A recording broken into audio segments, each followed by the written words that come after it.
Welcome back to These Aren't the Nerds You're Looking For. Lorenzo Fon sitting here with Kevin Horde. How you doing, buddy? I'm doing all right, man. Good. It's been a good day. This episode, we are recording way ahead because I think in the last 5 episodes, we've already been talking about how we're trying to bank these up. Yeah, we're trying to not interrupt your flow of listening to our beautiful voices, but also at the same time not interrupt the flow of Thanksgiving turkey into my face, Right. which will be happening tomorrow as you listen to this. And If you listen on the day this releases. So, well, I mean, of course. Yeah. That's or if you're catching up, then Thanksgiving has already passed. And there's a high potential that I will still be eating turkey the day after you listen to this. Oh, man, there's nothing like a good turkey sandwich after Thanksgiving, though. So here's tangent number one. Yes. I am a big proponent of mayonnaise over Miracle Whip, except when it comes to turkey sandwiches. Interesting. Is there, what's the reason? You like that, tangy kick? Something with the tangy and the fresh turkey. I'm not talking about deli turkey, but right, that fresh the turkey that is left over after Thanksgiving meal. Right. Miracle Whip, white bread, good to go. Yeah. All other sandwiches, mayonnaise. See, I mayonnaise definitely is better, but if Miracle Whip is around and there is no mayonnaise, I won't say no. I have no aversion. Usually I'll skip it unless I have no aversion. Yeah. Unless it's that turkey carcass devouring sandwich of deliciousness. See, now are you a white meat or a dark meat person or both? I am a meat person. Okay, that's good. I'm the same way. I mean, I prefer that dark meat, but I won't turn same with the Miracle Whip. I won't turn it down. Yep, I'm all about that meat. What about favorite sides? Like the left side or the right side? Or no, just sides that go along with the turkey for food items. I'm giving you shit. Stuffing. Green bean casserole. Very nice. Yes. I like extra crispies on it, and so do I. Some type of sweet potato, but I don't necessarily like the overly marshmallowed sweet potatoes. I agree. Yep. But some type of sweet potato casserole. Very nice. Yes. So. Yeah, I'm not a fan of the marshmallowed sweet. I just like a good caramelized sweet potato sort of deal. Right. A sweet potato is sweet enough. You don't have to dump a bunch of marshmallows on it. Right. Exactly. So yeah, no, I'm with you, man. I'm definitely with you. So I'm looking forward. We're recording this way beforehand, so I'm looking very much forward to this upcoming holiday. I haven't had a lot of sleep, so I'm just looking forward to that more than anything. That is also true. Now, I've been very good. This is a very personal note, but this diet that I've been on has been fine. I'm not. It's been going well? It's all right. I'm not craving anything per se. And I've been really good about seeing stuff and not justifying breaking my diet in any manner. Again, this very much times this episode, but 2 days ago I went to Universal Studios, which is not my local theme park. It's a bit of a drive, just not much, but it's not the part of town I'm in often. So I had to be up in LA for work reasons, and then to kill time to let traffic die down, I went to Universal Studios for a bit. And I went to Wizarding World, and they have the Honeydukes candy shop, I walked around in there, and as delicious as it all looked, I didn't buy anything. I didn't buy a cupcake, didn't buy any of the treats. I definitely squeezed a bag of gummies. I was someday. You sound a little bit creepy. Oh, I'm sure. You're squeezing just all of it. Gummies. Mainly because I did not realize how many different flavors there were. of the gummies. So, yeah. But soon, at some point, I'll break this diet, and I've had the every flavor beans, but I have not had the chocolate frogs yet. So, and I have had butterbeer. Man, we're getting back on theme parks again. I have had butterbeer, but not the Simpsons donut.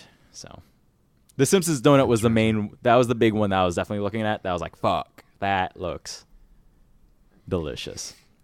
So it'll be there next time, Lorenzo. Right. It'll be there next time. And my concern is I don't know if I'm gonna break this diet for Thanksgiving, and if I break the diet, how much of progress will be lost over the course of 2 or 3 days. You only have one day to decide. Right. As Thanksgiving is tomorrow. I will make that decision real quick, surely. But so happy Thanksgiving to our U.S. listeners. Happy Thanksgiving to all. Right. And, be mindful on Black Friday, please. Or do your shopping online. Yeah. Just go online. I agree. Just go online. It's just easier. Like, what are you doing? Like, I have gotten all my shopping done while eating dinner with my cousins, like on my phone, still carrying the conversation. I'm like, hold up. Just got to get shipping confirmed, and we are set. Okay, carry on, guys. I have known people that would skip Thanksgiving to go wait in line for Black Friday deals, and I never understood this. The original origins of whatever the Thanksgiving holiday were, I don't know that they still apply in commonplace America. But what I do know is that the Thanksgiving celebration is an excuse to get together as a family and gluttonize and have a big meal and sit down and get back to basics. Right. And I don't think that should include going out to retail stores and not spending time with your family. And even if that is, you and your brother or sister, or cousin or mom or dad or whatever, if that's what you guys do, you have to realize that the people that are working aren't able to do that because of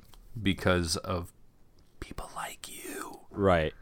And it'd be one thing if we were still in, like as of 5 years ago when Black Friday was still on like 6 a.m. Friday morning, Right. Not 5 p.m. Thursday night. Right.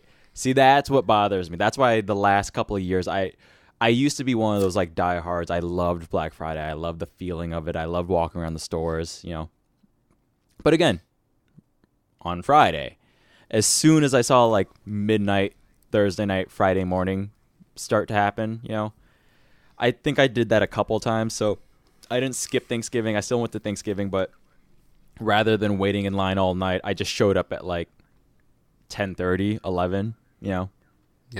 I didn't, I guess I'm saying do what you do, but right. Be mindful that sometimes other people you don't know are there to get you taken care of, and right.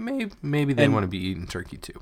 Right, and do please also remember that these are people. As somebody who has worked retail for a while, there is a very easy thing that a lot of people tend to do, which is dehumanize the help on the other side of the counter for whatever fucking reason. I don't know why.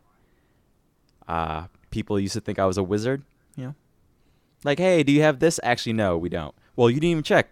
Yeah, but our storage room has literally nothing in it, so... Yes, but you were the 14th person that asked me if we had that, and 12 people ago I gave them the last one. So no. Yeah, that's a no. I do not. That's a no. You aren't going to check? If you ask me again, I may be able to shit one out, but probably not. No, likely no. Like there's a 99 to 100% chance that no, we're out. We're done. Yeah. Yeah. So stuff like that. Just enjoy the holiday. That's what it's for. Take some time off of work before we get into the holiday rush. or listen to us, watch some more Clone Wars. Yeah. Hit me up on Twitter. I'll tell you a story about whatever you want me to. That's a guarantee. Yeah. I don't know how I'm going to pull that one off, but we'll make it happen one way or the other. Yeah. Do you usually stay in town for Thanksgiving, or do you travel? We host. Oh, very nice. So we host my family and my wife's family, and it started as like my parents, my in-laws, and our siblings, and has expanded to my grandparents and some aunts and uncles and cousins and whatnot. So we 25-ish people. Yeah, 25, nice. 30 people, something like that. Yeah. Somewhere around there. I don't remember exactly. So yeah, so we host and we do the turkey and the stuffing, and I feel like there's one or two other dishes that we do, and then everybody else, it's kind of potluck style. Everybody brings something, and we try to, have as much fun as we can, sit down and enjoy and forget about the stresses of life, and watch the Lions play. Yeah, and that, that whole thing with me not having TV kind of puts a damper on football fans coming over to my place, so. Come on, man. Like, all you need is an antenna. It airs on Fox usually, doesn't it? I don't know. I recently hooked up an antenna to a TV that I have in the garage, so we will see this year. Yeah, I'll let you know, man. Anyway, should we get into the actual episode proper here? Let's get into this intriguing episode. Yeah, I see what you did there. Grievous Intrigue. Grievous Intrigue, indeed. This is Season 2, Episode 9 of The Clone Wars. The original air date for this one is January 1st, 2010. So, Happy New Year. Happy New Year, starting the fresh decade, right? Yeah. Or however you want to consider it. Like, We are now... Yeah. These episodes were released in the same decade that we're in. Finally. Yeah, finally. So, there's that. Yeah. I've got 2.14 million viewers. And this is the 40th story of the Clone Wars that we're covering. Does that sound right? Yep. All right. That's what I got. Director is Giancarlo Volpe. Again, I think last time I got that director too, and I still didn't know how to pronounce it. I'm so sorry if I'm butchering your name. But I believe we've both taken a crack at that, and to the best of my ability to pronounce names, I think you're Giancarlo is Giancarlo Volpe. It's weird because there's not like an accent on the E or anything, but I don't think it's Volpe. Yeah, it's Volpe, so I'm going to go with Volpe. Just sounds more correct. The writers are Ben Edlund, Drew Z. Greenberg, and Brian Larson. Brian Larson's name has been popping up a lot, and I'm always looking at Wikipedia. Is it possible that they're lumping all the writers together, but is it possible that Brian might be getting like a story by credit in the show? I'm not sure because it does differentiate in the credits. Mm-hmm. Because there's like staff writer. Right. He might be a staff writer. Yeah. So Brian might just be showing up all the time because he's just in that writer's room doing whatever. Like laying down the track or whatever. And then everybody else hammers the details, right? Could be. So, yeah. As you continue, I'm going to figure out how many episodes we've attached his name to. Okay. So we're coming off the 5-story arc that concluded last time with Brain Invaders. We're starting a brand new story here, or not brand new, but another fresh arc is starting here. There's nothing really based off of anything from the last arc or anything. It's it's a continuation of Clone Wars. So with the newsreel, they're kind of basically laying down the groundwork of where we are in the war overall. So there are Republic victories that have been happening, but they are still the Jedi still seem to be unable to stop the Separatists, as the newsreel announcer is mentioning here. Yeah, I've got some specifics on this that confused me. Yes, go ahead. So the first line is diabolical defeat. Right. And then the announcer says the Republic victories outnumber their losses. So they're saying defeated, winning kind of, because they're winning more than they're losing. Then it says the Jedi are unable to stop Separatist advances in the Outer Rim. Okay, that's a setback. Mm-hmm. And then he basically says Grievous is always one step ahead with thousands of droid armies at his command. Yeah. I don't understand that. Like, isn't it just one army? One big army with thousands of droids, maybe, right, at his command. Yeah. And then it finishes up with, essentially, the Jedi never know where he's going to attack next until now. Yes. And I think that's just a bleed into what happens next. I'm not really sure. Yeah, it's to explain.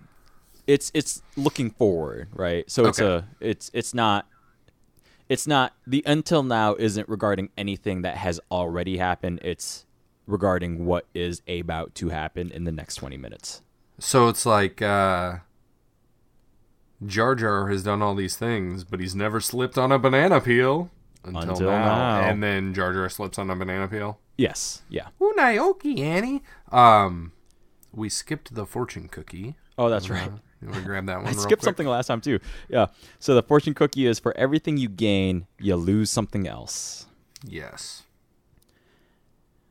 I'm going to start by saying I don't like this fortune cookie. I think it's not a good moral. I don't think it's positive.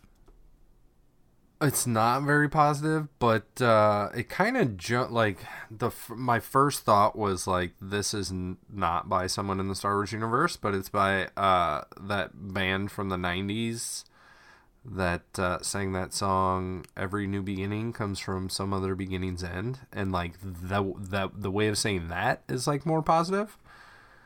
Are you talking about not? Is that Sonic?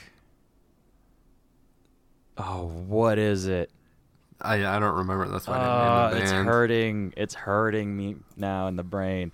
But no, the reason I don't like this fortune cookie as a moral to tell children or whatever at the beginning of a show. All the other ones have been very positive, like life lessons.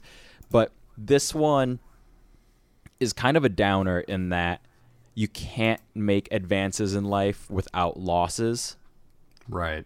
Right. Like I don't feel like that's true, right? I don't feel like by somebody else taking a slice of pie that means I have less pie. Right? Okay. Like that's another way I could see this, or in order to get pie 2, I have to give up pie 1 or something like that. Well, you can't eat your cake and have it too. That is true, yeah.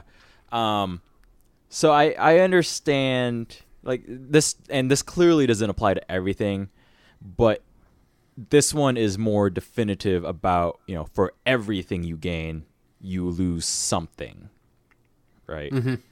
So it's so absolute that I don't like it. Yeah, so as we try to attribute these as a quote of someone, I racked my brain on this one for, 6 viewings of this episode, right? And nothing was coming to me, and then I settled on Qui-Gon Jinn, and then I was like, I was okay with that, but as you are talking about the way that you read this, I have come to someone else, and it is supported by the details of your opinion. When you say it's too absolute, and that it's not something that builds confidence, Right. but more shows the limitations of life, I suppose. Mm-hmm. I'm going with not Chancellor Palpatine, but Emperor Palpatine. Like, this is something that he's going to use to beat down his apprentice, Mm-hmm. to help control them, to break them down, so that he can build them back up the way that he wants them to be. I feel like this is something that Palpatine would tell Vader after the fact. Like, you're getting this power, and getting this power, you had to lose Padme. Right. You can't have this without losing her. Yes. And Anakin's original goal was get the power to save her, but in the end, he gets the power and destroys her. Right. Or loses her, however you want to say that. So, the way that you described this fortune cookie definitely solidifies in my mind Emperor Palpatine, or shall we say Darth Sidious. We'll just go with Darth Sidious, and I feel good about that. You know what's funny? So this was one that I did not have trouble picking a person for. Oh. It wasn't Darth Sidious, but you're on the same line of thinking as me. I chose Darth Maul. Okay. I went with Darth Maul immediately in my head, knowing where we end up with that character later on. Okay. I I think we're on the same page here, because this would have been the message that Sidious taught him. Right. Awesome. So, yeah, we're definitely on the same page, but like for pretty much the same reason, but maybe for Darth Maul, like I see it as an internal thing during again, so spoilers looking forward, when we first get reintroduced to Maul on this series, he's like scatterbrained, depressive sort of thing, right? Man, I'm excited to get there. Yeah, like I feel like this is something he would be feeling, right? Like, because he's like the world took shit from me, and that's the only, like I was making my way ahead, and then the world took the other shit from me, right? Like that's and how I'm going to take shit from the world in the form of Obi-Wan Kenobi. Right, exactly. So that's why I went with Maul on this one, and Man, I like it. But yeah, so both I see it happening to both. Like it makes perfect sense for both. But yeah, no, I'm as soon as you started with Qui-Gon, and then when you made the shift, I was like, no, we're on the same page, dude. Like we're on it. Like we got this. This is exciting. So, yeah. I like that a lot. I Yeah, like that a lot. Because also it's been kind of the first time that I've thought of Darth Maul applying with any quotes. Because generally speaking, from the movies, he obviously doesn't talk a lot. No, not too much. Like he says more in Solo likely than he says in Episode 1, right?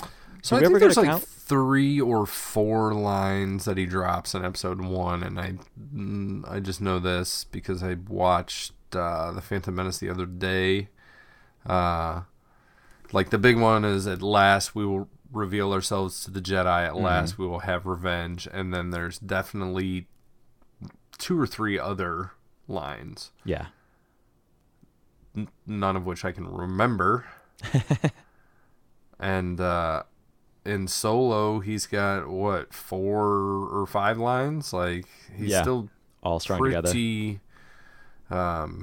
Pretty sparse in his speech, but like when it comes to words per minute of screen time, Solo, Solo, he definitely solid argument, right? He says his piece. Yeah. Would you like to know something else? Sure. Is that I watched The Phantom Menace, and then I watched Solo. So very nice. There you go. Very nice. All right, so that's our bit about the fortune cookie. I agree with you, but the newsreel being messy in this one, I thought that immediately as well. It's just weird. Well, especially like as soon as you go from diabolical defeat, which means nothing on its fucking own, and then the next sentence, which is also confusing as fuck. the newsreel lost me immediately. I'm just like, whatever. This is just generic Clone Wars shit, and then they're introducing the fact that Grievous will be in this episode. That's what I got out of this newsreel. But otherwise, it's not well written at all. And we have felt these things before when there has been like a jump in episodes or seasons or time or whatever, and then there's just kind of a generic newsreel. But that's not the case here because we just came off a 5-episode story arc. Right. That did not end in diabolical defeat. Right. So, like, I really thought I missed something when they started with diabolical defeat. Like, I did too, and I was like, all right, we had to have jumped episodes then, right? And I looked at it, and I'm like, nope, didn't happen. Like, we do jump one episode as far as, like, production goes, but I don't think that includes diabolical defeat either. I mean, I guess we'll find out when we get there, but it feels weird. Yeah, and again, when it, like, the production number thing is still odd to me because even if that was the case, it doesn't fucking matter because these are the episodes that came out. This is the final product that comes out, and this is the order it comes out in, right? Yeah, I do know that, like, for the visuals of the newsreel, like, sometimes we see shit that happens in the future. Right. Because of the way that the production works. So I can only imagine that, if there's multiple teams of people working on this stuff, that maybe when something is finished, that's, like, the production number, but that doesn't make sense either because you think you would have like a production number like as you're working through something. So when there are these like multi episodic arcs that are like production number 203, 205, 206, 208, like why is there the interjection of those other things? Right. No, but my reasoning is it's not like you can stop the show and explain to like a 6-year-old kid, like, hey, I know this is confusing, but it's because we wrote this afterwards. Right. Yeah. And they wouldn't care. Right. They're like, exactly. Whatever, dude. Right. They're like, okay. Did you see that fortune cookie at the beginning? That's Darth Maul, and that's the shit. Right. I'm like, no, this is not how this works, right? Jackie Chan used to say that, or he said this in an interview where he's the guy who will do hundreds and hundreds of takes to get stunts right, you know? Mm-hmm.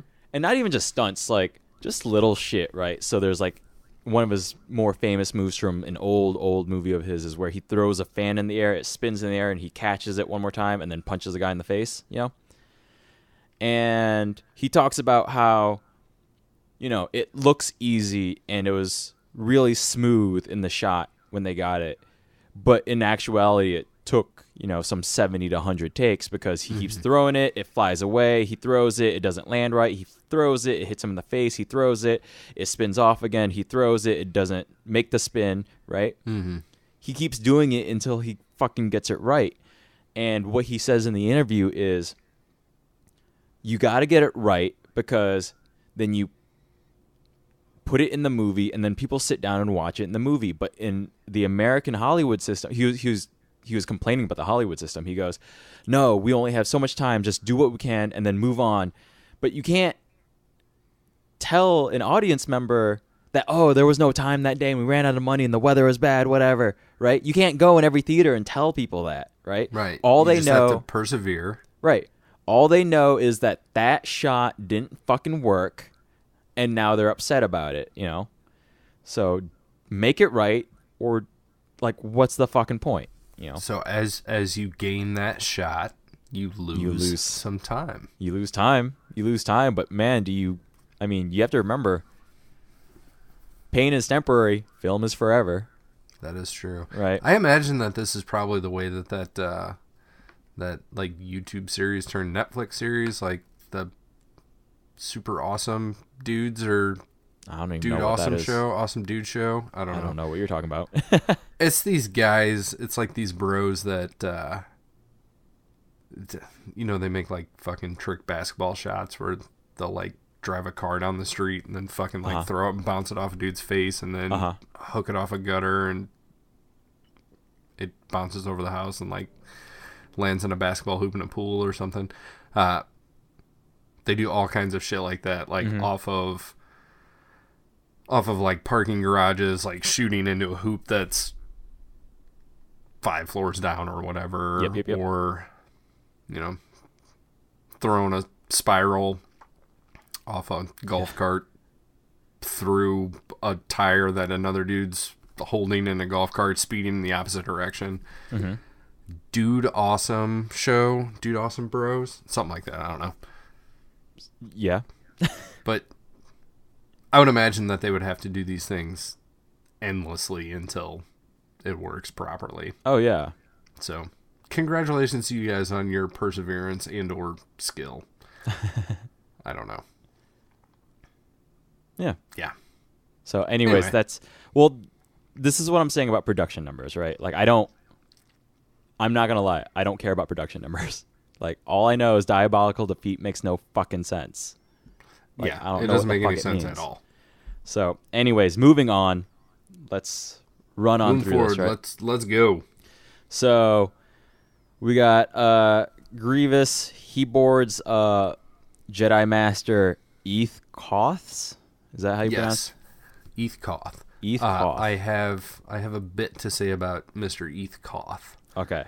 In the 2002 3 3/4 line of Hasbro figures, there was an Eeth Koth who was, at the time, because all these figures came out before the movie, I don't remember that anybody really knew who this guy was. I don't remember. Maybe there was an Eeth Koth figure from Attack of the Clones. No, there definitely was from Attack of the Clones. Maybe there was from Phantom Menace, right? This is like one of the last figures that I purchased to complete this 2002 collection. Like, I had Aphant Mon, who was like one of the harder figures to find, and now you can buy him everywhere for like $8.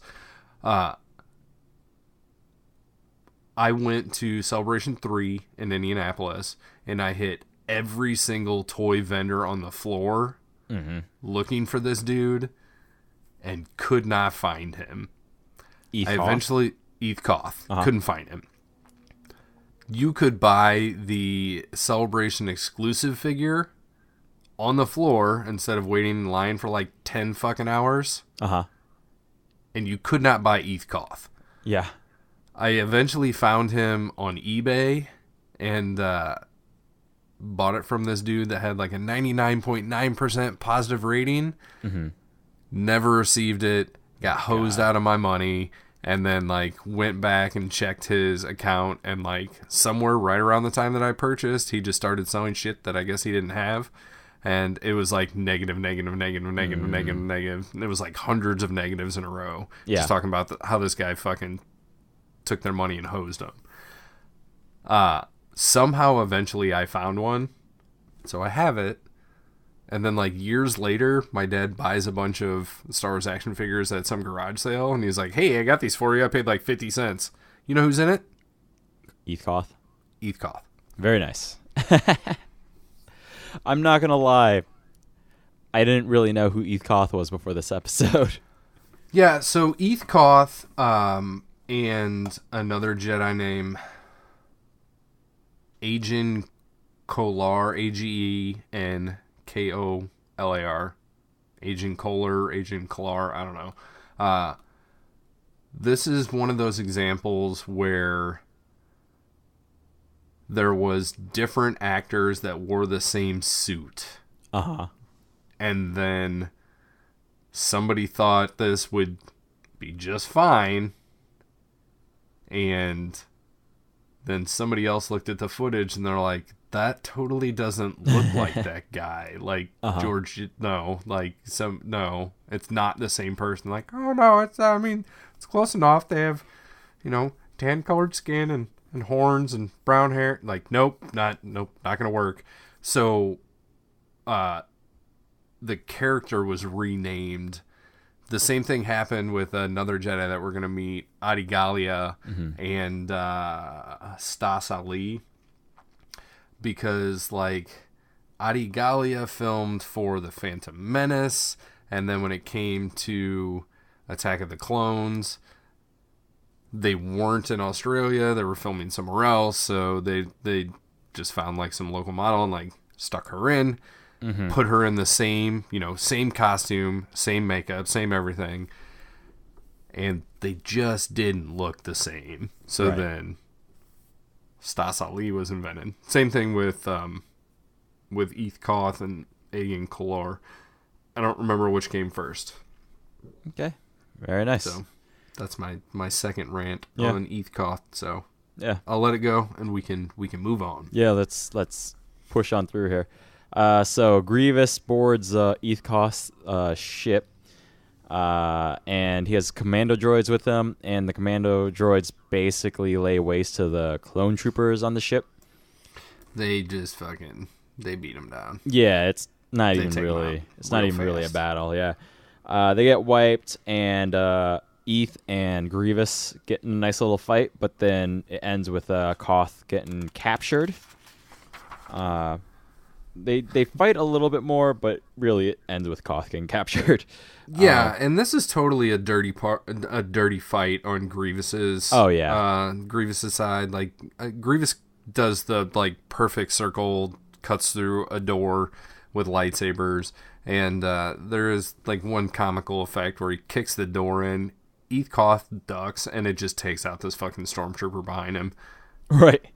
Or clone trooper, rather. And then, so Grievous comes in, and he's like, ha ha ha, I'm here to fucking kill you, or whatever. And then in come these commando droids and the Magna droids, and they just wipe out everybody else. And then they isolate Eeth Koth. And then Grievous comes in, and he was like, ooh, I've been waiting to meet you. Now we're going to fight. And then, so it's effectively 8-on-1. Right. And anytime that Eeth starts to get the upper hand, these Magna Guards just step in, just start zapping him. Mm-hmm. So Eeth force pushes Grievous into the view screen or window or windshield or whatever you want to call it of the bridge of the ship, and takes him fucking down, and could have taken him out, but nope. He's got to get his ass whooped by a bunch of Magna droids. Yeah. And then Grievous stands up, grabs him by the throat, and has the balls to fucking talk shit to him like he did all this on his own. Victory. Yeah. Which he totally didn't. So that's my input. That's my take on this fight. Yeah. We cut to the Jedi Council, and they get a recorded message from him. Yes. So is it recorded or is it live? I was under the impression that it was recorded because, number one, it's red instead of blue. Very good point. So that is slightly different. And there are people being hollowed into the room, which are blue, watching this. Right. And so I'm going to get through the message first, in that basically Grievous is just informing the Jedi Council that it's not in the council room, but he's informing them that he has Eeth Koth as a hostage. Mm-hmm. So basically that was kind of the thing. Yeah, his thing is he says that he doesn't care about the war. He doesn't care about the politics. His goal is to kill the Jedi. Right. Because that's what needs to be done. Right. So there are a bunch of Jedi watching. Ahsoka walks in to watch the second half of this message. Mm-hmm. The thing I found concerning is that there were younglings in the room that they left in there to watch the message. And then as the message plays, Grievous starts torturing Eeth Koth in the recorded holo message. And Ahsoka kind of covers the eyes of the couple of younglings. Then the message stops, and then Yoda goes, the younglings should probably leave the room. Much to discuss we have. Yeah, we're going to talk about this now, and you guys don't need to be around for it. Right. So, shoo. Why did they let them stay when a terrorist recorded message started coming in? And right? did you notice that when the younglings have to leave, there's like 10 fucking people that vacate, and then it's only like the important people to this conversation are the ones that Right. stay. Yeah. It's not like Because Yoda like says. Ahsoka leaves too, right? Ahsoka leaves, Barasafi leaves. There's a Twi'lek Jedi that's wearing like Luminara and Dooley's robes. Mm-hmm. She leaves. There's a Weequay Jedi. He leaves. There's a Calamarian Jedi. He leaves. Mm-hmm. Like there's Like everybody. Everybody leaves except for Like Obi-Wan, Anakin, Adi Gallia, Plo Koon via hologram, and Commander Wolf. Mm-hmm. I believe. And Commander Yoda. Wolf, you can't even see. He's like in the background, just like He walks up into the hologram. and- Yeah. And I'll say he's got a badass eye now. I guess he got his face Right. cut open. Yeah. And he's got new eyes. This is battle damaged Commander Wolf, Yes. which we didn't see, but would have been awesome if we did. Yeah. So the reason Commander Wolf and Plo Koon are there is that Wolf notifies Koon that they notice a coded message in the video, so then they replay the video message, and it turns out that Eeth was making hand signals during his torture.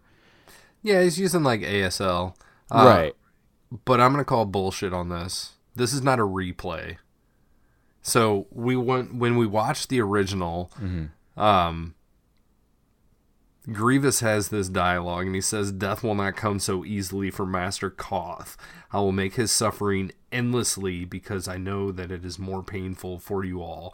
Then he starts laughing, and then the transmission cuts out. And as he's giving this dialogue, there's a Magna droid like poking Eeth Koth in the back with his Magna spear or electro staff or whatever you want to call it. And then Wolf is like, "Yo, Plo, like I saw something, like replay the deal." And then Plo says that, and it is just the Magna Guard with the staff above Eeth Koth. Eeth is sprawled out, giving his little hand signals, and Grievous is just looking down at him for like a solid 30 seconds. This didn't happen in what we just saw. No, I just think it's like this Like, did show likes to do. Did somebody edit this like before they sent it over to the younglings and Yoda? Yeah, they've probably already scrubbed it through at some point, and then they're like, "No, jump to this point. Like, let's jump forward." Okay. Because, like, if it's not recorded, then why aren't they tracing it, right? Very good point. So that's why, to me, this has to be recorded, because Grievous is at least smarter than that. So there's like a space Lorenzo Fawn that already took this audio and video and edited it down and accidentally sent the wrong version. Sorry, I'm throwing you under the bus here, Lorenzo. Sent the wrong version over to Yoda and the younglings. They're just sending a bunch of random shit. You know what I mean? Like, okay, it's just a bunch of it's just a package of stuff, right? You know. I was trying to put you into the Star Wars universe, and you just pulled yourself back out. Well, yeah, but I'm still just trying to make my way through like what is happening with this video message, you know. Yep. But yeah, so that's the only. But again, the show likes to take convenient steps, right? So this is the only thing I got for this.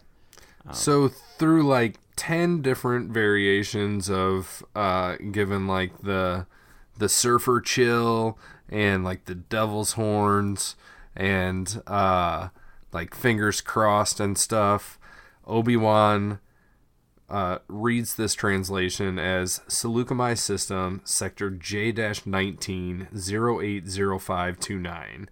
And he's like, "I'm a little rusty, but that's what it is." And that, I mean, he's pretty damn good if that's what it is. It's like finger Morse code. And even though nobody saw that this was happening the first go round, and Wolf, Commander Wolf is the only one that recognized it. I guess Obi-Wan did an alright job of pulling that shit out of his ass real quick like. And Obi-Wan is like, "It might be a little rusty, but this is what I got." Mm-hmm. Seleucami system sector J-19. I'm like, what? What the fuck are you talking about? Yeah. So do these numbers mean anything? Because really, the rest of the episode. I'm thinking it's a date. Yeah. But I don't know what the date is. Is May 29th of 2008? Because like the movie didn't come out until August. Did anything happen in May of 2008 that we should be concerned about? I was more thinking August 5th of 1929. Nah, I don't think they'd be going that way. But but yeah, so that these numbers never come back up. All we care about is the Seleucami system. And then who says it? Was it Adi that says it? Yeah, Adi Gallia says, but our intelligence says that there's no ships in that system. And Yoda's like, yeah, but our intelligence is often wrong, so how about we not worry about that? Right. Which is a weird admission on Yoda's part, right? Like, why isn't that more of a concern? And why aren't they figuring that part out? Right. Yeah, I agree. So it was just a weird line that got added in there that just created more problems for me. Like, nothing specific to this episode, just overall. I was okay with it. This was Yoda is realizing something is amiss because whenever they get information, it's faulty. And whenever they come up with a plan to deal with information that is not faulty, it's leaked to the bad guys. Yeah. So Yoda knows something's up. Yeah, and he just figured out that it's not Adi Gallia. Yeah. Because she's the one bringing shit up. Yeah. Right. So, with that said, Obi-Wan, Anakin, and Adi all volunteer to try and go rescue Eeth. And they quickly come up with a plan in which Obi-Wan will go first, bring a bunch of cruisers and frigates and all of that good jazz, and try and lure Grievous from his ship onto Kenobi's because they have some past beef, so then it'll be easy to draw him in while Anakin shows up, hops onto Grievous' ship while Grievous is busy with Obi-Wan, rescue Eeth, get on out of there, and hopefully have Grievous at the same time since he'll be on Obi's ship. So that's the plan. That is the plan, and throughout all of this plan, I could only think of like one thing. Mm-hmm. Maybe that happens later. Maybe I need to save this note. Okay, sorry, move on. Okay, so that's the plan. Obi-Wan goes off first, and then so the other part of the plan is that he's going first to be able to send the exact coordinates to Anakin, who will hyperspace jump really close to the ship as to not be detected. But when Obi-Wan does show up, Grievous basically calls him out. You know, he's still gonna go greet Obi-Wan, but he does call out to his droids that when Obi-Wan shows up, Anakin usually isn't far behind, so, you know, keep a lookout.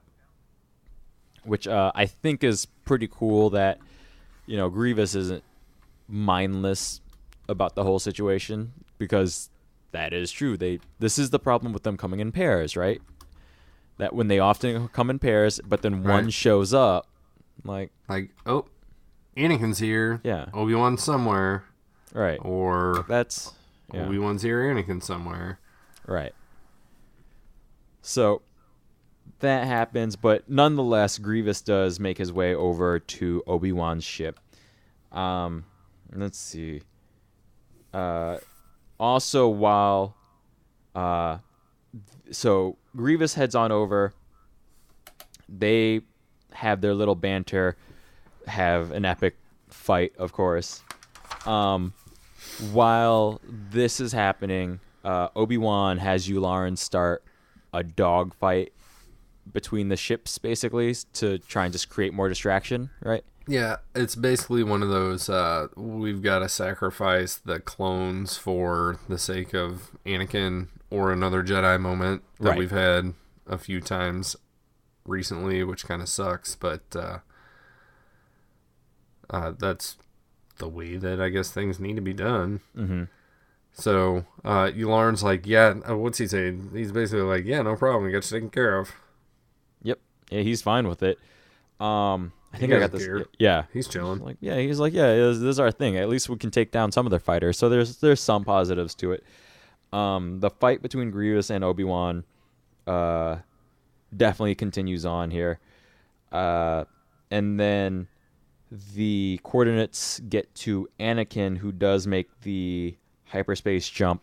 Adi does ask, like, how close are we getting to the ship? And Anakin's just like, yeah, we're going to get pretty close. Don't worry about it. You might not want to ask. So I thought this was completely unnecessary information. Because I don't remember the plan being like, try to be a bug and land on their windshield. It was just like, I'm going to go do this. He's going to make a distraction. You're going to come in. Yeah. Right? And it wasn't like, ooh, Anakin, you're the best fucking pilot, so only you can do this, and yada, yada, yada. You know? So why is she all of a sudden concerned with how close they're going to get to Grievous's ship?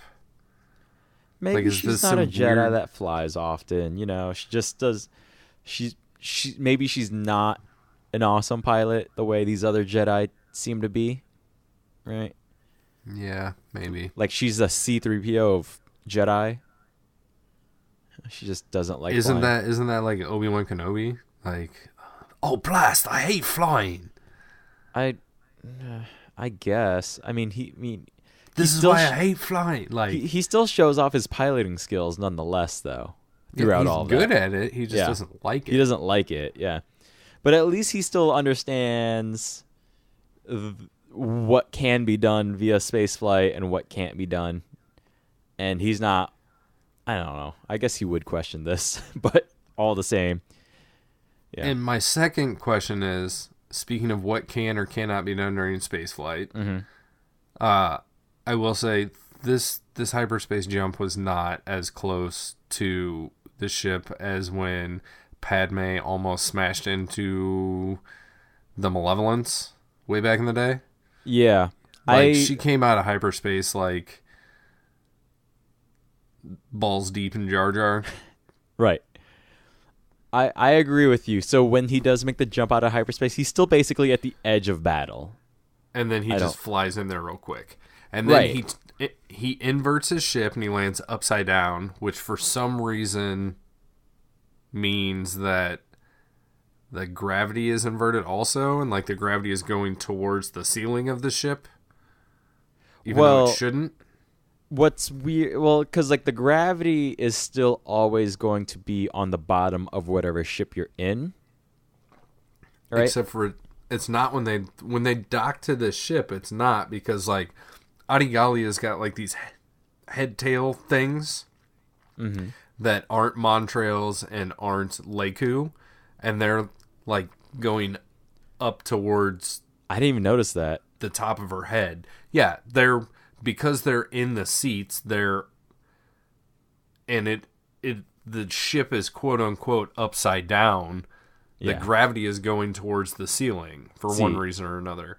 And then I had the question of, okay, well, what happens when they take their seatbelts off, or crash webbing as it used to be called in the EU, and then they've got to make their way through the little tunnel deal that attaches to like the other ship, and so they'll be like climbing up, but then there's going to be that weird Millennium Falcon like gravity change when you get into the gunner bays, right, where it switches directions. Like that, I guess I can understand. But then also when they're getting back into the thing, they're going to, or I guess there wouldn't be a gravity change because the gravity is like down to like the floor of the ship they attach to, even though they're upside down. Right. Like they would have to climb up a ladder all the same. Right. So, but when they get back in, they'll just like jump down the hole and like smash into the ceiling and then have to somehow like turn themselves upside down and get their butts up in the seats. Yeah, see, like that's why I thought there was a gravity change, because I only noticed them still in their seats, but I guess I didn't realize that they were buckled in, right? I didn't notice the hair thing. Yeah, they I might have totally been- are, man. Yeah, I must have been taking a note or something at the time. So I got nothing on that, because I just always assumed that the gravity remains with whatever ship you're in, regardless of orientation. I did notice though that the orientation of the camera stayed upside down, so we see them upside down. I just didn't notice the hair and all that. Yeah, so the gravity that's good that you say the orientation of the camera. The gravity stays with the orientation of the camera, Yeah, see that? not the orientation of the ship. Right. That makes sense to me. But, I thought it was just one of those things to just show that they are docking on the bottom of the ship, so they didn't want to make it confused by showing Anakin as right side up, And I think you are correct, and I think that's why they do the thing with Adi Gallia's face accoutrements or cranial accoutrements, shall we call them? Yeah. See, I but think that now that's that just why confuses that's me more. done. Yeah. Just to show. Right, to show that they're upside down. Yeah. But then when you think about the reality of how they go from being upside down to being in this other ship, and spoiler alert for later in the episode, this shuttle is used as a means of escape for a couple of characters, and they don't seem to have a problem, even though one of them may or may not be wounded, getting their butts back up in these Yeah. cockpit seats on See, what would be the ceiling as far as gravity goes. Yeah. Like I said, I have more questions, because I always assumed gravity goes towards bottom of ship, no matter. It should. Right. Yeah. So I got nothing else for this one, but as you said, Anakin and Adi crawl, I guess, up to the bottom of the ship, through the two bottoms, I guess, and they start sneaking in, and they find Eeth hanging via the energy binders or whatever. Yeah, it's interesting because one, they like fucking, if they would have snuck in like 3 seconds earlier, then they would have had like 6 battle droids on them. Because these battle droids are like 1 foot past this, I don't know, capped pipe that's sticking out of the ground, and they just like cut the top of it off, hop out, and it's Annie, it's Adi, it's Rex, and then there's 2 clone troopers that come out, and one of the Jedi's like, hey, watch the hole, like that's our exit, so don't let anything happen to the hole. And then Gallia and Skywalker have a little conversation, and Gallia's like, oh, he's on the bridge, it's that way, let's go. And they just take off running. Like, there's no delay, there's no conversation about it. It's interesting that Gallia went from there's no ships there because our intelligence didn't tell us, or our intelligence has told us that there's not ships there, to he's on the bridge, I know which direction it is, let's go, full sprint. Right. Maybe it's like another Barris situation where like she knows the layout of this particular ship. And that is possible, because I did look up what ship this was, and it goes under many different names. It's a recusant class Commerce Guild destroyer. So it's also like called like a banking clan destroyer. Like, we've seen this ship a lot. The orientation that we see it from, because initially in the space battle you see it from above it, which is a newer plane of sight for looking at these things. Right. But essentially it is a ship that is seen often and is used by more than one faction within the what is it, Within the Separatists, like...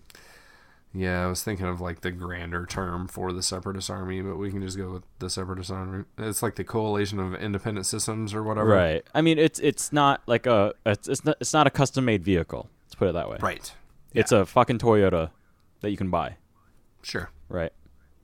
Like, it's... But it's a Toyota van with a sliding door on the side. Right.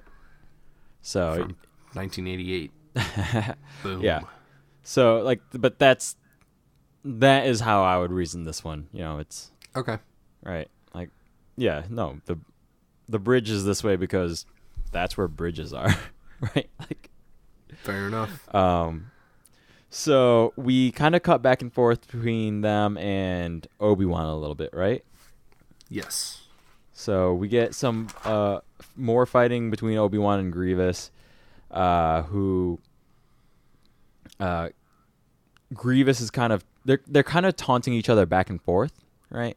They definitely are, and I know for a fact on like Obi-Wan's side, what he's trying to do is prolong this thing, so that Anakin can get in, get Koth, get out, because since Obi-Wan baited Grievous to come on to his ship, that left Grievous's ship without Grievous in it, so that Anakin can run in, get Eeth Koth, and get out and go. But Obi-Wan has to make sure that this takes long enough that Anakin has time to accomplish his mission. Right. So I didn't think about that when I was watching the episode. There is some cool lightsaber battling going on here. Yeah. It's but well there's shot, well framed. There's definitely some banter going from both sides. Yeah. About and who's... There's an interesting reveal in which, Grievous again says he's only in the war to command droids and kill Jedi, apparently. He's not in it for the separatist cause, really. Obi-Wan taunts Grievous as being Dooku's errand boy. And this is when Grievous, pushes back and says, well, I'm not even in it for the politics of this whole thing. I just want to command armies and kill Jedi. That's my whole thing. And so this is in direct conflict with the newsreel, where he says, I am the leader of the most powerful droid army, singular, that the galaxy has ever seen. Whereas the newsreel said that he's in charge of armies. Plural. Yeah. I got nothing on that one. I don't think there is anything to be on it. One of the trash talking things that happened a little bit earlier that Grievous says to Obi-Wan while they're fighting, he basically says, "Hey, how's your plan going this time?" And Obi-Wan says, "Oh, well, it depends on your point of view," which is a play on that whole from a certain point of view thing. Right. But now thinking about this from that perspective that we just talked about of Obi-Wan trying to draw this thing out, like, he's basically telling Grievous, like Grievous thinks he's failing because Grievous is fighting Obi-Wan. So he thinks like, oh, I've defeated his plan. But really, he's just playing into Obi-Wan's plan, because Obi-Wan's plan is to waste time. And it's working. Well, and then the next thing we see, though, is that Grievous has a plan of his own. And going off of that line that he said earlier, in which if Obi-Wan's around, then Anakin is not too far behind to follow, Anakin and Adi get into the bridge where they find Koth, and there's another tac droid that's there. This one unnamed in the show, but is apparently TV-94. But, very nice. Another tac droid is around, basically. Now, is this the same tac droid that's been in throughout this episode, or is this a second tac droid in this episode? I believe this is the same tac droid that's been in throughout the episode. It has very distinctive markings, red markings on this tac droid. Which would be tattoos if this was inorganic. Right, yeah. So it has some sort of very defined markings on it. Cool. So the tac droid starts talking a bit and is like, look, we've been expecting you. Don't fucking worry. And as soon as that is said, a bunch of commando droids pop out of the side of the room, right? Oh, yeah, because Anakin runs in. He's like, surprised? And the tech droid says, not really. Nope. Everything that my general has told me you were going to do has been 100% correct. Right. So, Anakin's basically caught unaware of this, but nonetheless they fight. They fight through it. The tactical droid has like a button on its arm that creates electric shocks for Eeth that appear painful by all visual means. He definitely reacts in a largely negative way, right? Vocally and physically. Yeah. This is one of the better fight scenes that does try to infuse humor for me, or at least it's the first one that really lands well compared to a lot of the season 1 stuff, where they would stop fighting for a random joke. This one, the jokes kind of happen throughout the fighting, and that is where the tac droid that has the button on its arm creating this pain for our Jedi Eeth, he gets his arm cut off at some point, and he's crawling around trying to retrieve the arm, but the arm keeps getting kicked around from other droids or Jedi or whatever. Yeah, it's like the beginning of Temple of Doom, where what's her name is going for the diamond and Indiana's going for the antidote, and then there's ice all over the place and they got to crawl around on the floor and there's a big fight going on. But I do like the way we get to this point where this tactical droid says one more move and the Jedi gets it, essentially, where he's got like his finger like hovering above the button to activate the shocking device. Anakin is smart enough to figure out what's going on, so he just does like a nice force pull and cuts that arm off. Right. So the droid can't push that button anymore. And there's a good moment too. So while the fight is happening and the droid is trying his best to recover the arm, the tac droid does finally pick the arm back up, and it's like, it's over now, essentially. And then he tries to push the button, but he's trying to push it with the nub that's hanging off his shoulder because he's essentially holding the hand that needs to push the button. I also enjoyed that little moment. Yeah, it was a nice payoff. I think it would have worked equally as well if Anakin would have cut the other arm off so that like the arm still attached to the droid is the one with the button. But right, yeah. So the droid was always in control of the button, but couldn't push it because he didn't have another arm. They're not flexible enough for him to like smash it into his forehead or something, you know. But yeah, it worked well. There was some dramatic tension in the setup to it. There was like, yeah, Anakin's a badass, like setting this thing in motion, and then there was a semi-comical payoff to the setup to kind of diffuse a little bit of the tension that the beginning of this thing built. It was nicely constructed. Yeah. So with that, the tac droid is destroyed and Eeth is freed. We cut back one more time to Kenobi and Grievous.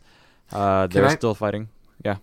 Can I bring up one thing that Obi-Wan said to Grievous previously that we skipped over, but we're back to them now, so I think it's appropriate. As they're fighting and they're bantering back and forth, Obi-Wan says, "Why are you doing this?" And this is when, or that was when, Grievous gives to rid the he wants to kill world of Jedi. Yeah, right. He wants to kill Jedi, and that comes from his backstory of some shit that happened with Jedi and him in the past. And I feel like we might have covered that with Kevin during the last like big major Grievous episode, Layer of Grievous, right? I don't remember if we did or not. If not, we'll get to it. But Obi-Wan says, what do you get out of it? What's the payoff? What's the end goal? Like, okay, you want to kill Jedi, but why? What's the point? And doesn't he say something about power? He says the future. Yeah, he just says... Yeah. I guess that's it. The future without Jedi. Right, he just wants to kill Jedi. That's it. Mm-hmm. Yeah. So I'm not going to lie, this kind of... It's so simple that it makes Grievous a lot less interesting to me. Yeah, I tried to bring that up because I thought there was some depth there, but apparently not. Yeah, so I got... Yep. How about that? So we're back to where we started with that. But backfire, failure on my part. So I will add that... Yeah, I'm not going to lie, I never found Grievous terribly interesting from Revenge of the Sith. And as of now, the show is not adding any depth to him. In fact, it just removed another layer of depth, really. Okay. You know, by giving him such a simplistic directive and motive for being in this war, right? Mm-hmm. You know, right. like just to kill the Jedi. Right. Like that's all I want. Even if there was some in the army. Right. Even if there was like some flawed reasoning or something like that, that would make some sort of sense, right? You know, like even with the Jedi, like the grand idea of peace, right? Like that makes some sort of sense. But here it's just like, no, he just wants to kill Jedi. I feel like there's a backstory that I thought we talked about, and the more I think about it, I don't think we did. But I don't think we did, but I also don't think the show explores any of it. I don't think the show has covered it yet. So, yeah, as of right now, there's, like I said, you know, we still have a lot of show left to cover. But right now, there's no depth to Grievous that makes him interesting to me as a character beyond just being the general, right? So right. So that's my bit on Grievous for this episode right now. You know. So we were at Obi-Wan and Grievous fighting again. And we're long story short, we're near one of the coolest culminations to a lightsaber duel, in my opinion. Mm-hmm. And so they're fighting, and Grievous is talking shit, and Obi-Wan uses the Force to like grab one of the commando droids and just fucking smashes it into Grievous and smashes Grievous into the wall. Yeah. This is like a Hulk style, like Hulk finally gets pissed enough to just like pick up something big and beat you with it. Hit you one time, smash you into the wall, drops you to the ground, and like flexes and growls at you. This is what Obi-Wan just did to Grievous. Yep. Which is cool. I agree. Completely. Grievous does like this punk ass move where since he has so many limbs, he just like spider attacks Obi-Wan. And then scurries off in spider form. Yep, he just like gets out of there. Convenient for him that he has as many limbs as he does, and that he can kind of orient them in different directions should he need to. So that's what we got on that, and then we cut back over to Eeth Koth and Annie, right? Yeah, so Annie and Adi are carrying Eeth. And they get word that Grievous is headed their way. That's a lot of fucking vowels, man. Right, yeah. Annie, Adi, Eeth? Yeah, as soon as I heard that there was a character named Adi on this show, I was just like, my notes are going to be a mess. Because I already abbreviate Obi-Wan as Obi. So there's Obi, Adi, Annie. Yeah. And so... Eeth is like, no, go ahead and leave me. Go handle the issue at hand. And Anakin says, nope, we're gonna watch after you. But Adi says, hey, I'll go handle Grievous or something like that. Or Anakin offers to have Adi go. Either way, Adi goes off, says, may the Force be with you. Anakin and Eeth continue to make their way towards the escape ship. Yeah, it's one of those weird things where, so Eeth Koth volunteers to die. Mm-hmm. He's like, just leave me, let me die. I'm holding you back, for the greater good, the good of the people, whatever, right? Which is kind of dumb because like the entire mission was to come in and get you. Right. So when they're when already they get there to you, right. don't volunteer to die. And then Anakin's talking to Adi Gallia, and I don't remember what the exchange is before, and he's like, "You're right." He's like, "No, you just go ahead and go. I'll take him back to the ship and we'll get out of here." It just seems the opposite of what I would have expected, because you would feel that Anakin would be like, "I'll go do the fighting, you take the prisoner and get out of here." But he's like, "You just go and we'll leave." Mm-hmm. I don't disagree. I guess just the way that it comes off seems backwards to what he seems to be saying. No, well, Anakin is still trying to install like some honor to the whole thing. Like his mission above all is rescuing Eeth. Okay. Right. And you would think that he would do that by sending Eeth for sure out of there and continuing to fight the fight. Well, because like Grievous is like the distraction, right? Like the main goal is Eeth, not Grievous. Right. You know, not destroying the droids in this one. It's they're on a rescue mission. You know, not a capture mission, not a battle. Right. This is it's not a suicide mission because they need to make it back out, but it's definitely a sacrifice. I don't know. I don't think it's not a sacrifice. It's a rescue mission. They just need to go get this dude, get the fuck out of there, right? Yeah, right. Fair enough. Because it's because it's I mean the whole war, like it's you could consider it's a sacrifice of some sort, right? Like, but anyways, so Adi goes off. We've got the issue of, since Grievous is no longer fighting Obi-Wan, he calls up to his droid staff and he's like, shoot the fucking ship. And they're like, no, it's attached to our ship. Like, that's not good. Grievous is like, I don't give a shit. Shoot it. And then he tells them to prep for a landing on Seleucus. On Seleucus. Yeah, Seleucus. Yeah. And so Obi-Wan, I guess, maybe kind of figures what he's going to do. So he's calling over to his clones. He calls over to Cody, and I thought it was hilarious because there's just like some other clones in the background just like slowly kicking this droid that's on the ground, like really lazy high school bullies in some teen movie. Where they're just like poking at him with their feet. I got a kick out of that. Haha. No pun intended, but that's funny. And so Obi-Wan's like, no, detach. Like, we need to get our ship out of here. They need to get, because they're going to start, like, we don't want Grievous to come over. 2, they're probably going to attack us. Like, cut ties, detach, get out of here while you still can. Which they don't exactly do. Not at all. Yeah. So Grievous is still running through the ship, getting off of there.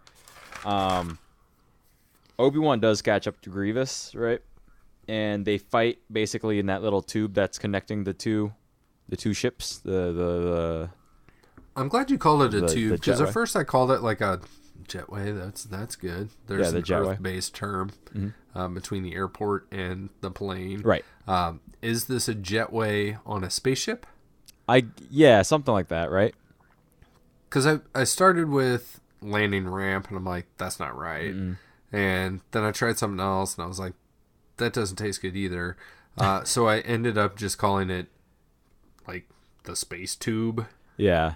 And that's about the only thing that I could figure out. Like the docking portal. The docking bridge, maybe? Docking bridge? That sounds good. Docking bridge, yeah. I'll go with that. The dock bridge, yeah. The dock bridge. So, Something like that. Yeah. So docking bridge or the jet bridge. You know. Yeah, I mean, jetway is probably The closest equivalent. most correct. Right. It is a thing that we have. Right. Like, yeah, docking bridge, I think, sounds like a term I've heard in other, sci-fi space movies, maybe. Yeah, I'll have to look that one up. Yeah. I have driven a jetway before. Have you really? Yes. That's fun. My dad used to work at the airport. Mm-hmm. And back before security was as intense as it is now, I could on occasion go and visit my dad while he was working. And when he worked at the gate, part of his responsibilities were not only to get passengers on and off the plane in an orderly fashion and do whatever organization stuff goes with that, but when the plane comes into the terminal, Mm-hmm. you have to drive the jetway up to the plane. Yeah. And it's not like you're driving it, hundreds of feet, but there is It's a little joystick some there, right? sort of Yeah. some sort of something going on there. Yeah. So when I was a kid, I was able to do this, Very nice. and I was not impressed because as soon as you maneuver the joystick, like a very loud alarm goes off. Yeah, like the loud bell klaxon sort of thing. Yeah. Yeah, I don't remember, but it was startling. And I'm like, okay, done with that. Because if you sit close enough in the front of the plane, for sure, you can hear that can fucking hear it. thing. Yeah. Yeah. So, yep, I've definitely noticed that. But- So I got to drive one of those things up to a plane Very once nice. as a youth, and then sit in the cockpit Very and nice. think that I was cool.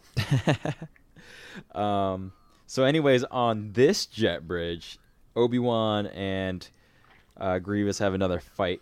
Correct? Correct. There is an interesting little thing that happens that I want to point out before we move on. That Grievous kind of pushes Obi-Wan at some point, and then Obi-Wan does change his fighting stance for just a handful of moves. And I am kind of surprised he doesn't use this more, and surprised that it doesn't work. I mean, it obviously doesn't work just in service of the story, but if you notice, all Jedi kind of use the broad swing of the lightsaber, right? They always swing the if it was a sword, they swing it like a broadsword, right? The only Jedi, or the only person fighting with a lightsaber that has a different fighting style, is Palpatine in Revenge of the Sith. He uses his lightsaber more as like a fencing, like rapier sort of stance. So he, instead of swinging with the broad of the lightsaber, he pushes forward with the tip into, our Jedi heroes. Okay. Does that make sense? Okay. I am visualizing this in my head right now. Yeah. And So I am nodding in agreement. Yeah, he doesn't. Yeah, it's like the natural thing a kid always does with lightsaber. You always swing like a baseball bat. Well, yeah, because you want to hit shit with it. Right. You don't want to poke stuff. You want to hit right. shit. But the reason Palpatine is able to dispose of 4 Jedi so quickly is because it's a much more efficient way to just stab, back out, stab, back out, stab, rather than having to swing all the way down, right? Yeah, I thought it was because they didn't move at all. Well, that too. They don't move. But it is because, like, logically speaking, it's because of his efficiency of just stabbing them through the heart, the way he fights. Obi-Wan does this for about 3 swings, which I find interesting. Okay. He goes like, he stands straight up, puts one arm back, and the other reason fencing is very efficient is when you're trying to swing a sword, your shoulders are square with the person in front of you, right? Right. So you're the broad of yourself is facing this person. You're when you broadcasting your self. Your whole self. When you turn sideways and hold one hand out in a fencing position, there's a lot less surface area for you for the opponent to hit you, right? Right. And Obi-Wan gets in this position for a hot second. I found this very interesting because we only ever see this otherwise from Palpatine. Well, he has done this thing. Yeah, so his, what is it, like stance 3? Or I guess this thing where he's got... I'm doing the thing where... points 2 fingers out forward. Yeah, he's got the 2 fingers in front of him, and then like above holds his the lightsaber. head is the lightsaber. So, yeah, saber above, 2 fingers forward. That's like Jedi position 3 or something like that. But do notice that he uses it to start, and then he goes back into a swing with each of these, right? Okay. Which I again, from a fight choreography standpoint, I always found very interesting. And speaking of that fight in Palpatine's office, where it's stab, pull, stab, pull, stab, pull, fight Samuel L. Jackson, that segment of the novelization from when they get to the office and even a little bit before they get to the office to the end of that fight, which then later ties into like the shit that happens in the Senate, is fucking amazing. Yeah. It is awesome because the way that it plays out in the novel is that Palpatine sees this coming. So he's recording in his office when the Jedi get there, and like the fight is fucking awesome. Like Sacy Tin is that orange dude with the big horns, and he like I think one of his horns is like gone because of a battle from the Clone Wars, and I believe there's decapitation, and like the way the fight pans out is awesome. And then like the entire thing's recorded, and then when he reveals himself to the Senate, he plays it back, but he just cuts it off at the point where like after Mace is like, you're under arrest. So he does some clever editing and he plays it as though the events are different to prove to everyone that the Jedi came to his office to take over and that this was the plan all along. It's fucking awesome.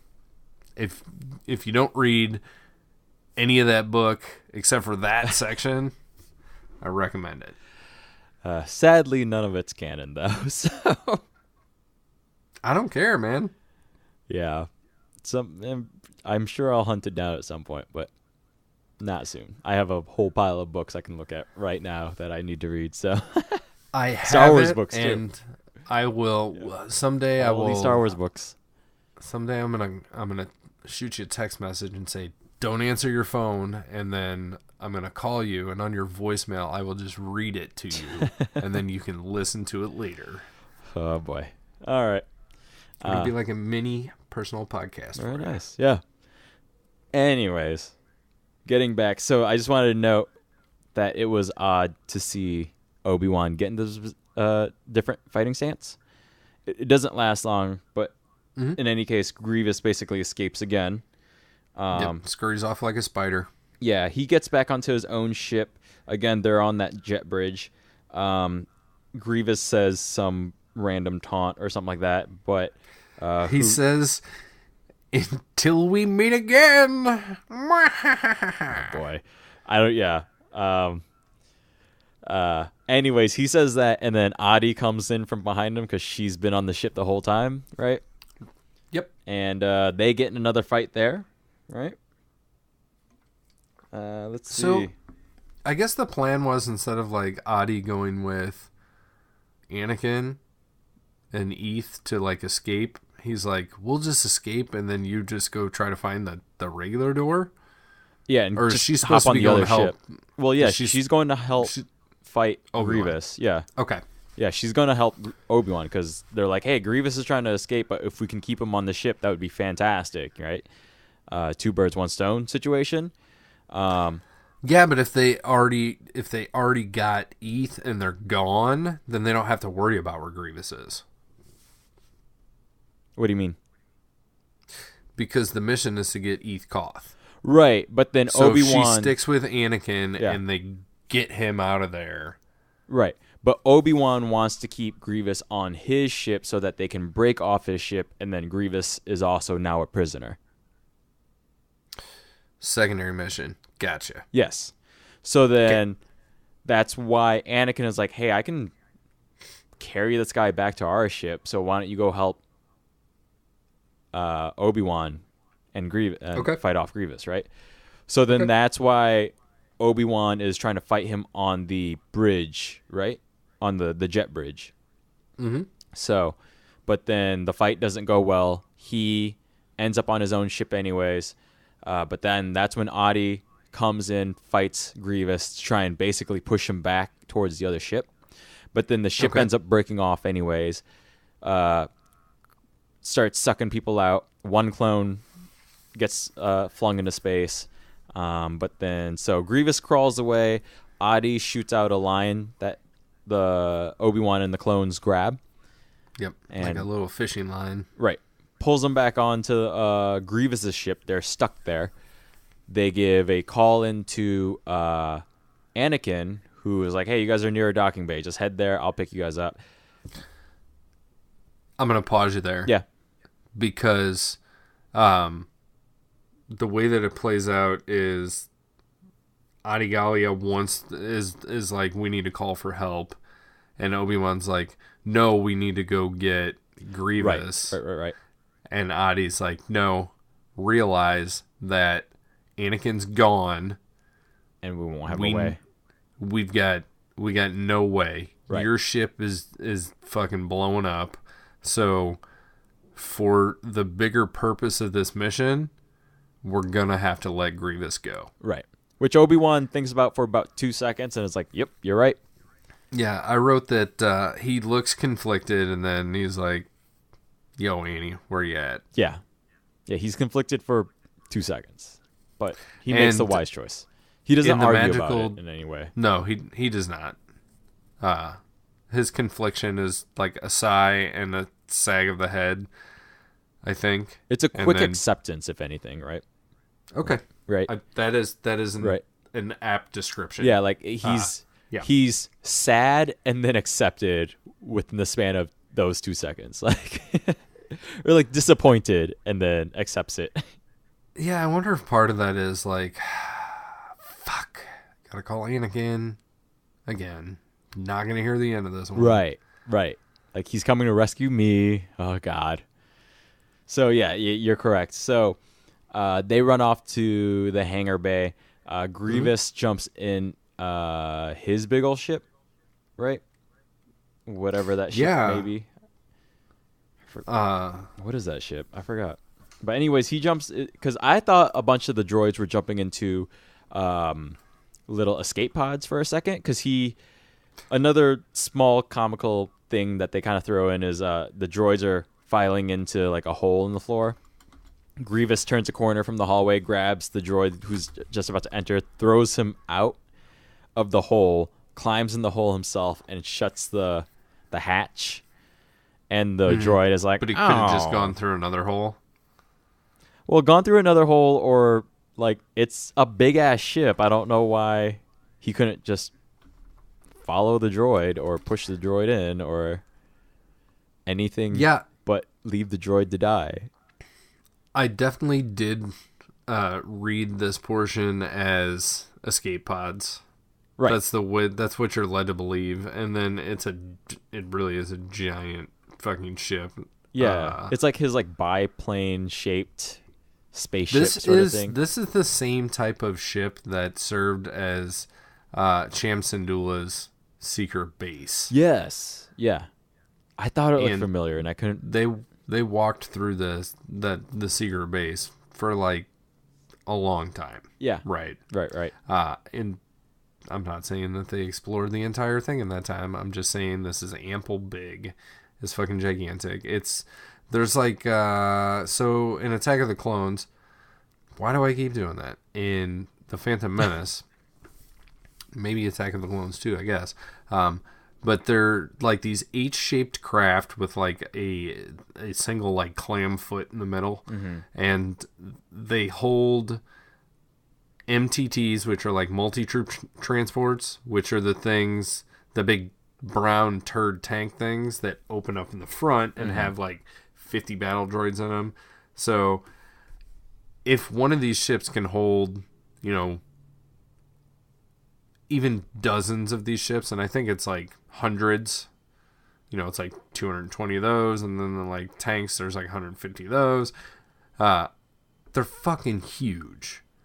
Yeah, I did find out what ship this is. It's a C-9979 landing craft, also known as the Trade Federation landing ship, and Star Wars Encyclopedia of Starfighters and Other Vehicles establishes the landing craft is 210 meters in length.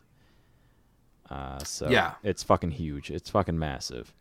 Right. So again, I don't know why Grievous was concerned about space on this fucking ship and why there was just one little porthole leading to this thing. I think that I think this happens when you have multiple writers, and maybe they didn't write what type of ship it was, but the idea was that it was some type of escape pod. It kind of seems like there's only one of these. I don't know, right? Because there's also the joke of like some type of town crier or something, where there's a droid that comes over the PA system and he's like, all droids to the landing ships, all droids to the landing ships. Like, you know, evacuate, which is the first time that we've ever seen that as far as being concerned with droid welfare. Right. Like, usually Grievous just hops in his ship and takes off. And it's usually like a personal starfighter of some sort that Grievous might run into. But he definitely has already said, like, initiate the landing process, like, and then later he calls up to the tactical droid, doesn't he? And he's like, hey, tell everybody to evacuate or whatever. So it plays differently and oddly. Yes. I'll just say that. Definitely. So while he's escaping, the Republic cruiser that's attached definitely explodes. We see some clones trying to make their way away, but it's too late for these guys. And then that Republic cruiser blowing up also blows up onto the ship that Grievous just departed. We don't see it like completely blow up, but it's definitely getting fucked up by the pieces of Republic cruiser. Yeah. And basically it's just causing a lot of debris to fall towards Seleucami, right? Yep. It's getting knocked around. Yeah. So basically all of our heroes escape back towards their good guy Star Destroyers. They meet back up in a hangar bay. And as they're making their way in, Obi-Wan is forming a plan to follow Grievous onto the planet surface. Once they get back in the hangar bay, Eeth talks about the risk that it was to save him and whether or not it was worth it, because he would have gladly have given up his life if it meant that they put down the monster that is General Grievous. With the I'm willing to die. Like, is this guy... Yeah. Is there something that we don't know about this guy and he doesn't want to be around anymore? He's just ready. Like, I think he's just tired of the war, maybe. Like, he's just ready to go. Could be. But so the last thing we get is Anakin says, hey, look, at least we all live to fight another day. And there's a slight awkward shot of everybody walking away as Obi-Wan stands there pondering the day's events. And then he turns and walks towards a huddle of clone troopers. Yeah, it's super awkward because, like, Eeth Koth and everybody else leave, and then Anakin and Obi-Wan look at each other and give, like, a what's up nod. Yeah. And then Anakin walks off. Obi-Wan is just kind of standing there for a second and then turns around and walks off. There was another moment earlier between one of the, like, cut from plot A to plot B that, like, focused on on Obi-Wan in an equally awkward way, but more in close-up. I don't know. Is this a directional thing, or is this like a screenplay thing, or is this an animation thing? I think it's an animation thing. It's just probably like it's probably like a thing where like in the script it just has the finishing line, and then it might have like one extra line about something Obi-Wan and Anakin are doing, and then no other details from that. And I think we said in the last Clone Wars discussion we had where maybe it's like they're just trying to fill in the last couple of seconds here and there, right? Because really, even if they just kept Obi-Wan standing there and we just keep pushing in on him, I feel like that would have been less awkward than the 1 to 2 seconds of him turning around and starting a walk. And I feel like this is something that we've done before. You know, with like the still shot push in or something similar. Yeah, like we've ended on a character's face plenty of times, surely. Right? Whether it be Ahsoka, Anakin, Obi-Wan, Jar Jar even maybe. Right? Yeah. So the idea of just trying to, like, we're ending in this weird mid-length shot, and then the character turns around, so we don't even see their face at the end of the shot, which is kind of weird too. And they're not, and it'd be one thing if it's like the end of Empire where they're looking out the window into the greater universe or the greater galaxy, right? But here he's just walking towards a bunch of clone troopers into the hangar, right? So it's just I think it's a timing thing too. So it's just everything's just a little off here at the end, but then this is where we cue loud music.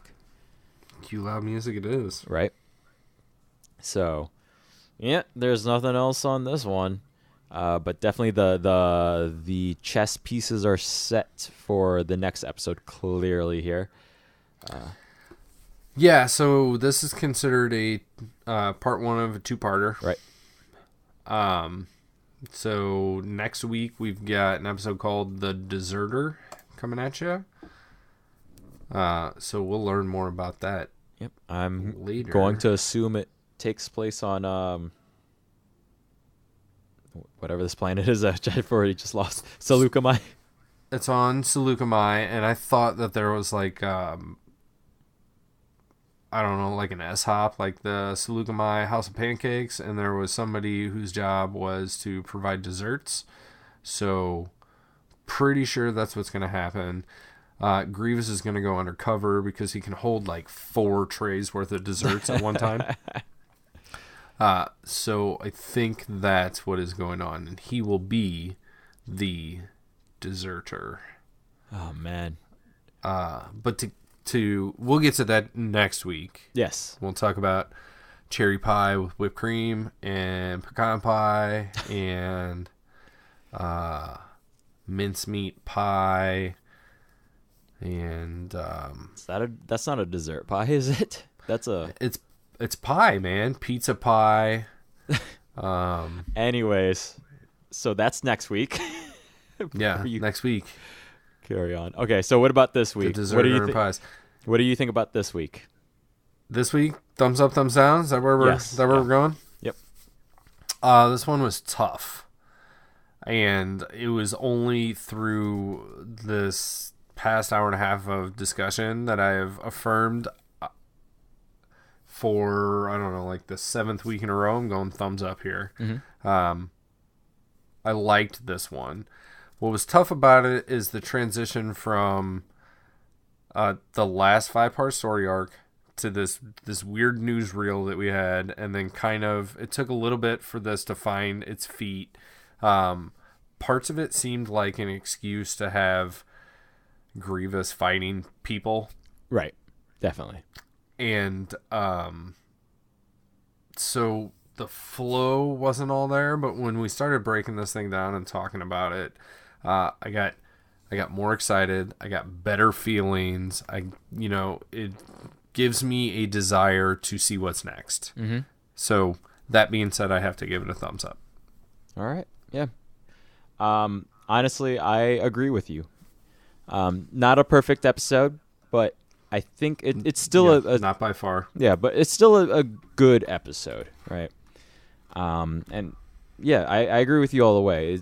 There are a few things that could have been tightened up. I honestly had no issue transitioning from 5-part to this episode. Yeah, Okay. the newsreel is messy, but in terms of just getting into the episode, I didn't really like. It's one of these episodes. It's like this episode almost doesn't need a newsreel per se, but they're already kind of in this style that they had to put something there. I think is what happened. Maybe They do have to do it, but I mean, we've seen in the past like the narrator's like, "Oh, holy shit! Did you see what happened last week? There was another battle, and we're moving on to something else." right. Anakin, right. boom. You know. Yeah. So either go that way or just make it, or it just like it just needed to work on the copy a little bit more to make sense, really. But in terms of just jumping into this episode, it was fine. I was fine with this. Yeah, like I thought it was a fun episode. The action scenes were well done. You know, Grievous is fun to see, despite the fact that he has no depth to him. Yeah. Yeah. As I explained earlier, I have a personal connection with Eeth Koth and the hunt for the action figure. Right. So seeing him in the flesh, if you will, I enjoyed it. Yeah. He's got some badass moves, and he fucking held his own pretty good. Definitely. And made it out alive. Yeah. So. And yeah, the rest of the Jedi hold their own as well, and it's fun seeing a couple different Jedi that we haven't really seen yet as well. I agree with you, but then at the same time, I have a question. And do you feel that Adi Gallia is a necessary character in this story? No, not at all. But she doesn't. She doesn't hinder it. She doesn't feel. She's not necessary. But I don't. Like I said, it's not. The way that I think of it is like there's already a female character that works along with Anakin that would have worked just fine or better. And this episode took the time to show us like, hey, there's Ahsoka, there's Barasafi, so we probably had a little bit of a break because they worked their ass off over there on Geonosis, and they needed some R&R, and then we brought them back after an episode, and then we needed, they got beat up and fucking buried in rocks and shit, and so we needed to give them time to heal up, but hey, we showed them to you. We're just not going to put them in the episode. So I don't feel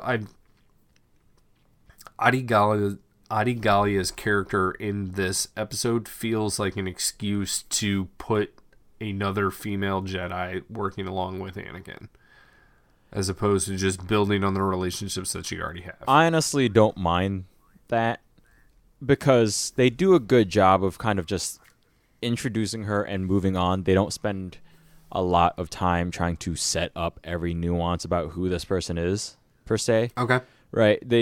There's some of that, but it's not like when we first meet Ahsoka and she's walking around having that conversation with Rex that is explicitly like, well, I'm a general, therefore I outrank you, but I'm a child, and well, it's experience that makes a general, not the age or whatever, right? Like, at least... like how your Rex is like a John Wayne fan. Yeah, I don't know why Rex came out as John Wayne, but this is the thing I did enjoy about this episode is that it was fairly efficient, right? It doesn't. The pacing I felt was a lot better than most Clone Wars episodes.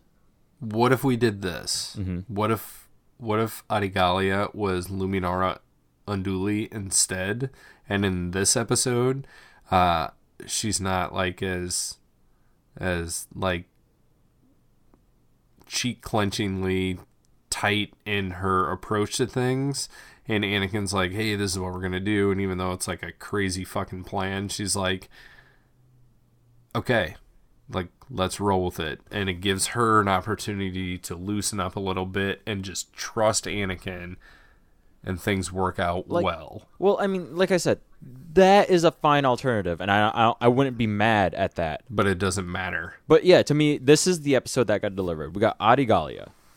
All right. Okay. Like, we got Adi Gallia. She neither hurts the story nor really helps it. I do like the idea that we are getting introduced to other characters rather than just seeing the same ones over and over in this more expansive Clone Wars, right? Okay.